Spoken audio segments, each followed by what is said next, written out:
Pernikahan putri kerajaan Brunei yang super mewah, pesta digelar 10 hari, peralatan dilapisi emas. Pernikahan anak petinggi negara memang seringkali menyedot perhatian.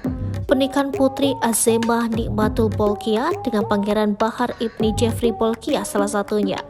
Putri Azemah Nikmatul Bolkiah merupakan putri ke-8 Hassanal Bolkiah Sultan Brunei Darussalam.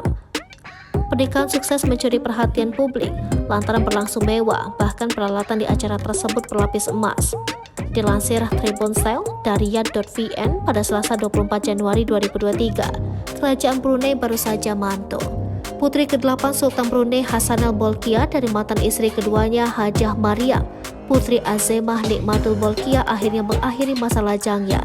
Ia diperistri sepupunya sendiri, Pangeran Bahar Ibni Jeffrey Bolkiah. Pangeran Bahar Ibni Jeffrey Bolkiah merupakan putra dari Pangeran Jeffrey Bolkiah, adik bungsu Sultan Hassanal Bolkiah. Pesta mewah pun berlangsung hampir 10 hari dan bertempat di Istana Darul Iman, ibu kota Bandar Seri Begawan. Upacara pernikahan utama diadakan pada tanggal 15 Januari dengan raja sebagai tuan rumah. Sebagian besar tamu berasal dari elit yang memiliki kekayaan dan posisi di dunia.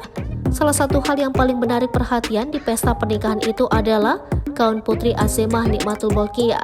Setiap hari dia tampil dengan gaun yang berbeda.